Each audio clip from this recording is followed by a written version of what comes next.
with the most horrific twists you never knew. In 1991, an 8-year-old boy named Chad Choice was kidnapped and brutally murdered. But this is not your typical case. There are twists and turns that you never saw coming. So, buckle up and get ready for a ride through one of the most horrific and shocking cases you've ever heard. The kidnapping. Our story begins on June 18, 1991 in Tyler, Texas. An 8-year-old boy named Chad Choice was kidnapped from his own home. Chad's parents were desperate to find him, and the community rallied around them to try and find the missing boy. But as the days turned into weeks and weeks turned into months, Chad was still missing, and there were no leads on where he could be. The taunting notes and bones. But the case took an even more sinister turn when the family started receiving taunting notes and human bones in the mail that were clearly intended to intimidate and torment them. It's hard to imagine the pain and trauma they must have gone through during this time. The notes were from the kidnappers, and they demanded a ransom for Chad's safe return. The family paid the ransom, but Chad was never returned to them. Then, 3 years later, the family received a skull on their doorstep, along with a note that said, "You only paid part, so here's a part." The family was devastated and heartbroken. The indictment. Fast forward to 1966, when a man named Patrick Horn was serving a life sentence for a bank robbery and a fatal carjacking. He was already behind bars, but the police got a new lead that led him to indict Horn for Chad's kidnapping and murder.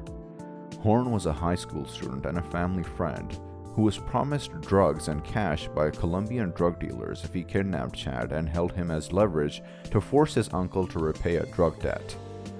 It was revealed that those Colombian men, Luis Carlos Castillo and Silvio Ulua Castaneda, were involved in the kidnapping and murder of Chad Choice.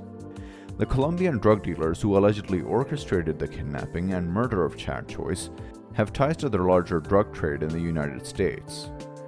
Luis Carlos Castillo is already serving a long drug-related prison sentence, while Silvio Ulua Castaneda is being held in Smith County Jail on a $1 million bond.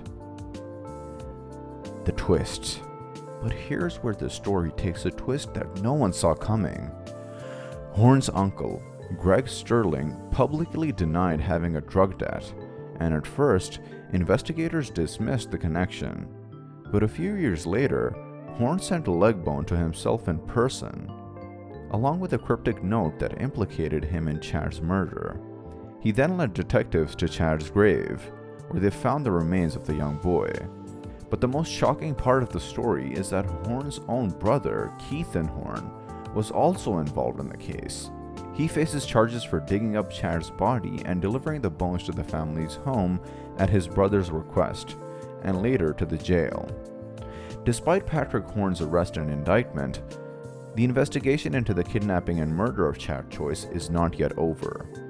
Authorities are still seeking 2 other Colombians who were allegedly involved in the crime, but have not been named. It's unclear whether they will ever be brought to justice. This element adds an air of mystery to the case and raises questions about the potential involvement of other individuals in this horrific crime. It's truly shocking to think that drug dealers would resort to such heinous acts just to settle a debt.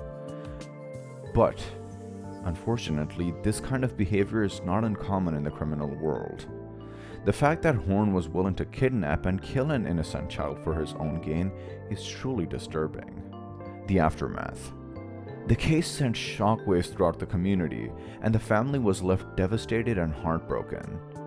They had to deal with the loss of their son, the taunting notes, and the gruesome discovery of his remains. But justice was finally served, and Patrick Horn was convicted of kidnapping and murder. He is now serving a life sentence for his heinous crimes. This case is a prime example of the kind of evil and depravity that exists in our world. It's hard to fathom the level of cruelty and heartlessness that would lead someone to kidnap and kill a child. But it's important to remember that justice was eventually served in this case, even if it took several years. What do you think about this case? Do you have any theories about who the remaining suspects might be? Let us know in the comments below.